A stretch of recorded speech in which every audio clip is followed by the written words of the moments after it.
jour-là, le bébé n'était pas pris. Les esprits ne voulaient pas prendre ce bébé-là. Elle a fait des jours et des jours, des jours et des jours où elle partait. Elle revenait tard dans l'espoir que le bébé disparaisse, mais le bébé ne disparaissait pas. Il ne disparaît pas. Ben, ça ne se fait pas comme ça, à la demande. Hein. Et puis elle a persévéré. Elle a persévéré pendant plus de 2 mois. Et un bon jour, comme par magie, quand elle est revenue pour voir son bébé, et là le bébé, qu'est-ce qui est arrivé? Le bébé avait disparu. Et là la femme a dit, ouh!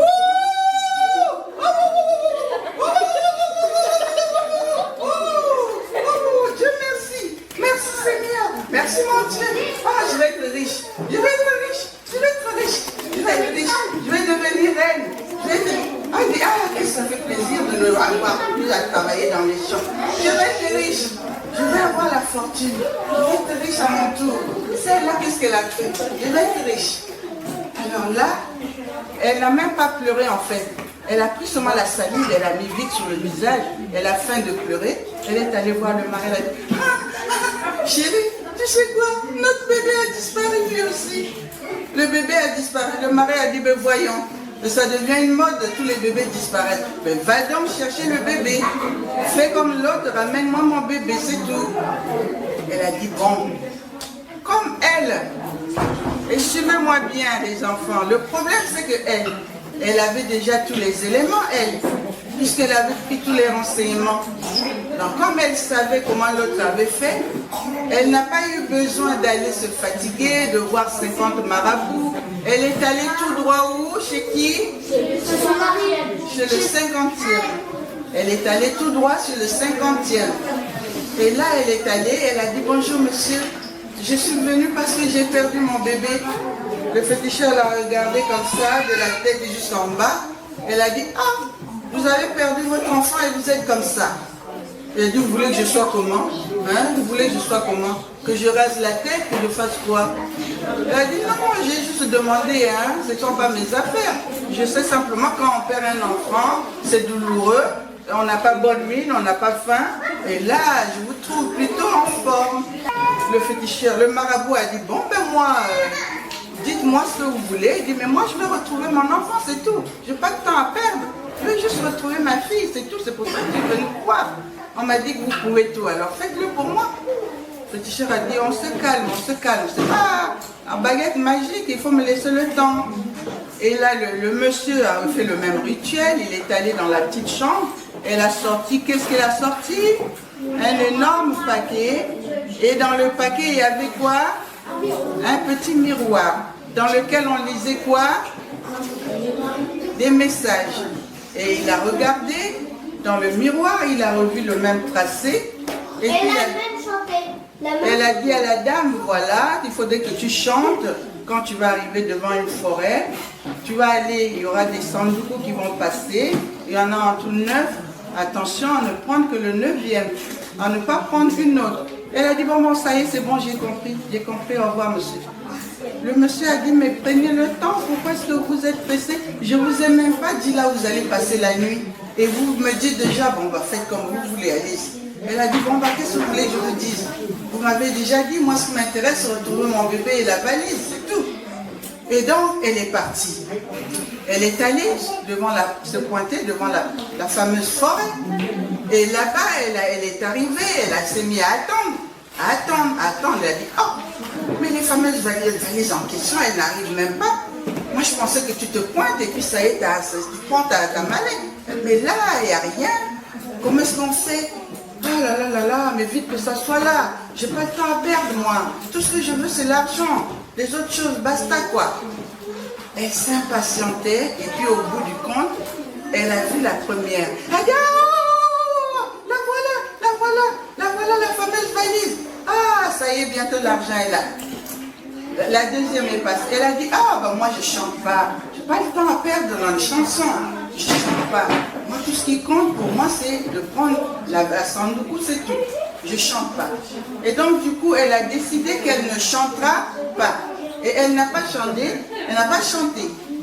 Et donc, la deuxième est arrivée, plus belle que la première, la troisième Sangoku est arrivée, plus belle que... Et donc elle comptait au début, mais à force de voir défiler les Sangoku, les unes plus belles que les autres, à chaque fois elle s'excitait, waouh, waouh, waouh, waouh, elle est trop belle celle-là, je vais la prendre, je vais la prendre. Elle voit la septième, ah ça doit être celle-là, je vais la prendre, elle est trop belle. Et quand la huitième est arrivée, mes chers enfants, quand la huitième est arrivée, elle a dit waouh, c'est celle-là, bingo. C'est la neuvième celle-là.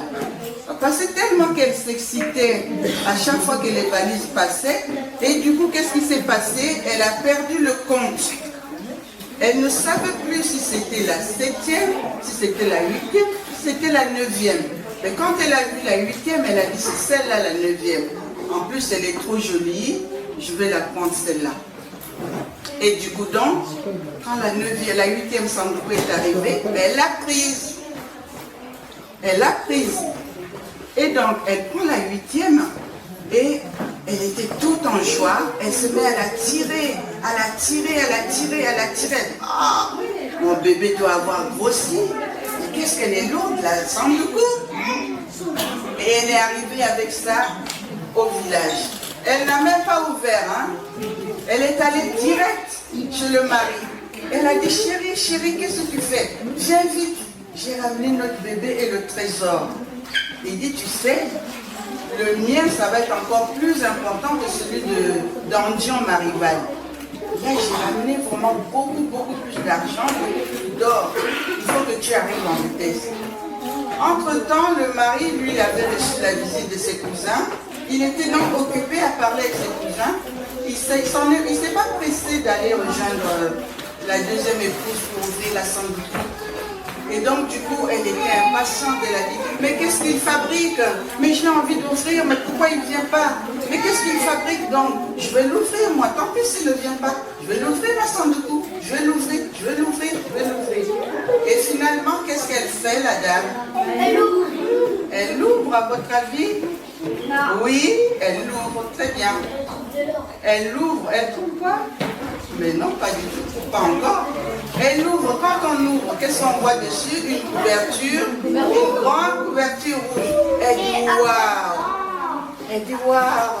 Elle est trop belle, la couverture rouge. Elle dit, je suis sûre que la façon dont la couverture est belle comme ça, ben, l'argent, ça doit être encore plus. Et donc, elle ouvre la première couverture, elle le met sur le côté. Elle voit s'échapper quand même 3 abeilles qui sortent. Elle dit, oh, mon Dieu, mais qu'est-ce que les abeilles viennent faire là-dedans? 3 abeilles, mais d'où viennent-elles? Des abeilles dans ma valise d'argent, dans ma valise remplie d'or, et maintenant il y a des abeilles. Elle dit, bon, elle les a chassées. Allez, va là-bas, va là-bas. Elle a pris son paille. Paf, allez, paf. Elle a ouvert la fenêtre, paf.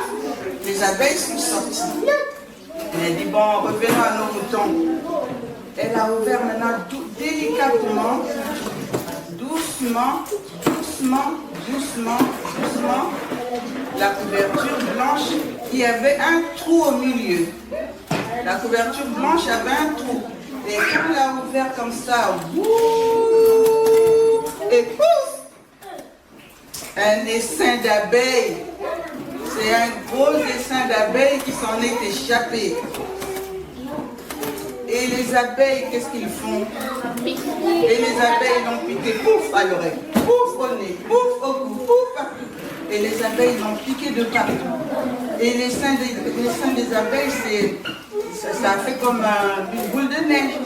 Et du coup, les abeilles se sont ruées sur la dame. Et il y en avait dans toute la maison. Il y en avait dans toute la maison, les abeilles.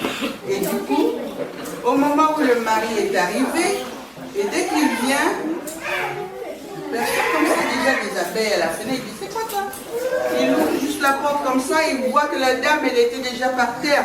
Le mari a juste refermé la porte en vitesse et il a couru se réfugier dans sa propre maison. Et la dame est restée là.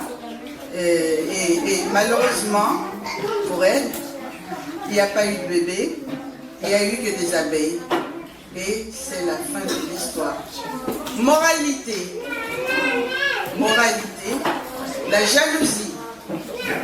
Il ne faut jamais vouloir faire absolument comme l'autre. Il ne faut jamais chercher toujours un tel a eu quelque chose là. Moi aussi, il faut que j'ai cette même chose.